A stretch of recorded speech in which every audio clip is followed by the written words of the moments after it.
पौराणिक काल के 10 ऐसे शक्तिशाली धनुर्धर जिनके आगे असुर तो क्या देवता भी नतमस्तक हो जाते थे। प्राचीन काल में धनुर्धर तो बहुत हुए, लेकिन एक ऐसा भी धनुर्धर था जिसकी धनुर्विद्या से भगवान कृष्ण भी भयभीत हो गए। एक ऐसा भी धनुर्धर था जो अपने एक ही बाण से विरोधी सेना के रथ को कई गज पीछे फेंक देता था। और एक ऐसा भी धनुर्धर था जो अपनी बाणों से समुद्र को भी सुखाने की क्षमता रखता था। इन सभी के पास दिव्यास्त्रों की कोई कमी नहीं था, लेकिन सर्वश्रेष्ठ तो सर्वश्रेष्ठ ही होता है। कौन थे सर्वश्रेष्ठ? आप सोच रहे होंगे कर्ण या फिर अर्जुन जरूर सर्वश्रेष्ठ धनुर्धर है, तो जवाब है नहीं। आप कितना भी सोच लें परंतु अंदाजा नहीं लगा पाएंगे कि पौराणिक काल के सर्वश्रेष्ठ धनुर्धर कौन थे। धनुर्धर तो बहुत हुए, लेकिन उसके जैसा धनुर्धर आज तक नहीं हुआ और भविष्य में भी कभी नहीं होगा। तो आइए जानते हैं प्राचीन भारत के सर्वश्रेष्ठ धनुर्धर के बारे में। सबसे पहले 10वें नंबर के योद्धा अर्थात सबसे कमजोर योद्धा से शुरू करेंगे और इसके बाद सबसे शक्तिशाली योद्धा के बारे में जानेंगे। लेकिन वीडियो में आगे बढ़ने से पहले चैनल को सब्सक्राइब कर बेल आइकन को जरूर दबा दीजिएगा ताकि सभी वीडियो की नोटिफिकेशन आपको मिलता रहे। तो चलिए जानते हैं प्राचीन भारत के 10 सर्वश्रेष्ठ धनुर्धर के बारे में। नंबर 10 पर है द्रोणाचार्य। जब द्रोणाचार्य शिक्षा ग्रहण कर रहे थे तब उन्हें पता चला कि महेंद्र पर्वत पर भगवान परशुराम ब्राह्मणों को अपना सब कुछ दान कर रहे हैं।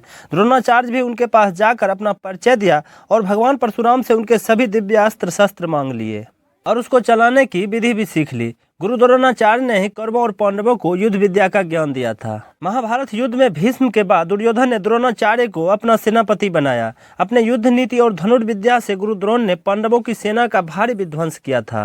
उन्होंने नए नए व्यूह की रचना कर पांडवों की नाक में दम कर रखा था। द्रोणाचार्य के बनाए चक्रव्यूह में ही फंसकर वीर अभिमन्यु मारे गए थे। गुरु द्रोण के हाथ में शस्त्र रहते प्राप्त करना असंभव था, इसीलिए पांडवों ने उन्हें छल से मारने के लिए मजबूर हो गए थे। नंबर 9 पर है अर्जुन। पांडवों में से एक द्रोण शिष्य अर्जुन को कौन नहीं जानता। गुरु द्रोण ने अर्जुन को धनुष विद्या सिखाते वक्त वचन दिया था कि तुमसे श्रेष्ठ धनुर्धर इस संसार में और कोई नहीं होगा। द्रोणाचार्य ने अर्जुन को सारे दिव्यास्त्रों का ज्ञान दिया था। गांडीवधारी अर्जुन के धनुष गांडीव के टंकार से ही दुश्मन भाग खड़े होते थे। द्रौपदी स्वयंवर में कर्ण को छोड़कर एक से बढ़कर एक योद्धा जहां लक्ष्य को भेदने में विफल हो गए थे, वहीं अर्जुन ने बहुत ही आसानी से लक्ष्य को भेद दिया था। अर्जुन के पास सारे दिव्यास्त्रों के साथ साथ महादेव के महाशक्तिशाली अस्त्र पशुपतास्त्र भी था। अर्जुन दोनों हाथों से बाण चलाने की कला जानते थे, इसीलिए उन्हें सव्यसाची भी कहा जाता है। नंबर 8 पर है भीष्म। भीष्म माँ गंगा के बेटे थे। उन्हें अपने भीष्म प्रतिज्ञा के लिए भी जाना जाता है, जिसके कारण उन्होंने राजा न बनकर जीवन भर हस्तिनापुर के सिंहासन के संरक्षक की भूमिका निभाई। गंगापुत्र भीष्म के गुरु स्वयं भगवान परशुराम थे। गंगापुत्र महाशक्तिशाली और विद्वान योद्धा थे। एक बार तो अपने गुरु परशुराम के साथ ही भीष्म का भीषण युद्ध हो गया था, लेकिन इस युद्ध का कोई परिणाम नहीं निकलता देख और दो शक्तिशाली योद्धाओं के लड़ने से होने वाले विनाश की आशंकाओं को देखते हुए इस युद्ध को देवताओं के द्वारा रोक दिया गया। महाभारत के युद्ध में भीष्म पितामह कौरवों के प्रथम सेनापति बनाए गए। भीष्म के पराक्रम के आगे पांडव पक्ष के किसी भी योद्धा के लिए टिक पाना मुश्किल हो रहा था। पांडव भी समझ चुके थे कि भीष्म को युद्ध के नियम अनुसार हराना असंभव है। तभी शिखंडी को आगे कर भीष्म को सरसैया पर सुला दिया गया था। नंबर 7 पर है एकलव्य। एकलव्य महाभारत काल के एक श्रेष्ठ धनुर्धर थे। जब एकलव्य ने धनुर्विद्या सीखने के लिए गुरु द्रोण के आश्रम में गए, किंतु निषाद पुत्र होने के कारण द्रोणाचार्य ने उन्हें शिक्षा देने से इनकार कर दिया। इससे निराश होकर एकलव्य वन में चले गए। वहां गुरु द्रोण की एक मूर्ति बनाई और उस मूर्ति को ही गुरु मानकर धनुष विद्या सीखी थी। बहुत कम समय में ही वह धनुर्विद्या में अत्यंत निपुण हो गया था। एकलव्य की धनुर्विद्या को देखकर कौरव, पांडव तथा स्वयं द्रोणाचार्य भी अचंभित हो गए थे। उनके धनुर्कौशल को देखकर उन्हें लगने लगा था कि एकलव्य ही सर्वश्रेष्ठ धनुर्धर है। लेकिन उस समय गुरु दक्षिणा के नाम पर द्रोणाचार्य ने एकलव्य से दाएं हाथ का अंगूठा मांग लिया था। अंगूठा कट जाने के बाद भी एकलव्य बाकी उंगलियों से ही तीर चलाने लगा। यहीं से धनुष विद्या की इस आधुनिक तरीके का जन्म हुआ। वर्तमान काल में तीरंदाजी बिना अंगूठे के बाकी उंगलियों से ही की जाती है। एकलव्य इतना वीर था कि स्वयं भगवान श्री कृष्ण को उसका वध करना पड़ा था।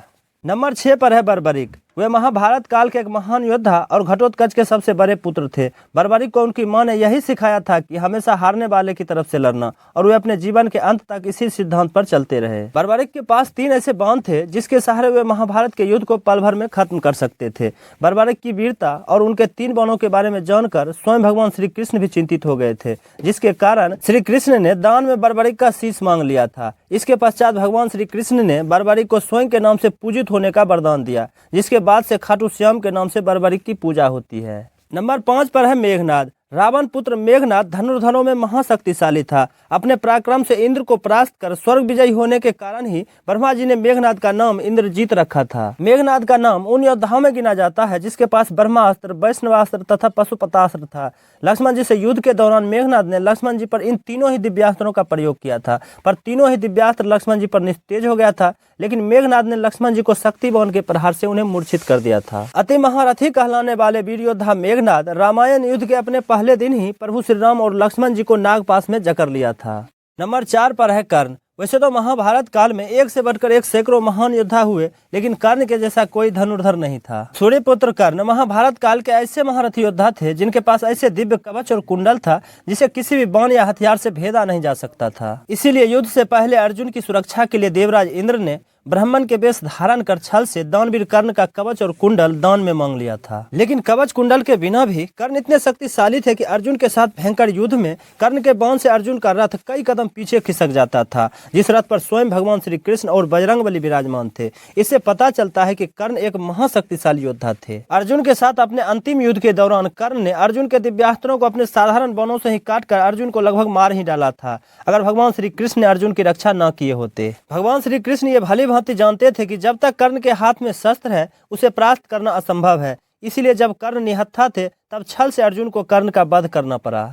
नंबर 3 पर है लक्ष्मण जी। प्रभु श्री राम के छोटे भाई और शेषनाग के अवतार लक्ष्मण जी महाशक्तिशाली योद्धा थे। लक्ष्मण जी ने अपने तीर से एक रेखा खींच दी थी। उस रेखा में ही इतनी ताकत थी कि साधारण योद्धा तो क्या, रावण भी उसके उस पार नहीं जा सकता था। पौराणिक ग्रंथों के अनुसार लक्ष्मण जी एक श्रेष्ठ धनुर्धर थे। रावण के महाबलशाली पुत्र मेघनाद, जिसने युद्ध में इंद्र को भी परास्त कर दिया था, ऐसे बलशाली योद्धा इंद्रजीत को वही मार सकता था जो 14 वर्षों तक न कभी सोया हो और न ही किसी स्त्री का मुख देखा हो। वो कोई और नहीं, लक्ष्मण जी ही थे जिन्होंने मेघनाद का वध किया था। नंबर 2 पर है प्रभु श्री राम। भगवान श्री विष्णु के अवतार मर्यादा पुरुषोत्तम श्री राम के शक्ति का कोई सीमा नहीं था। जब सीता जी के स्वयंवर में रावण सहित बहुत सारे योद्धाओं ने शिव जी के धनुष की प्रत्यंचा चढ़ाना तो दूर, उसे 1 इंच भी हिला न सके, तब श्री राम ने जैसे ही शिव धनुष को उठाकर प्रत्यंचा चढ़ाने का प्रयत्न किया, वैसे ही उनकी शक्ति से धनुष के 3 टुकड़े हो गए। जब समुद्र ने लंका जाने के लिए कई दिनों तक याचना करने के बाद भी श्री राम को रास्ता नहीं दिया, तब उन्होंने अपने बाणों से ही समुद्र को सुखाने की सोची। उन्होंने अपने तरकस से तीर निकालकर धनुष पर संधान किया ही था कि समुद्र के अंदर खलबली मच गई। उसमें वास करने वाले समस्त जीव जंतु जलने लगे। तब समुद्र देव भी प्रकट होकर अपनी रक्षा के लिए प्रार्थना करने लगे। सभी प्रकार के दिव्यास्त्र श्री राम के पास मौजूद था। उन्होंने अपने बाणों से कुंभकर्ण और रावण जैसे असुरों का वध कर बुराई का अंत किया था।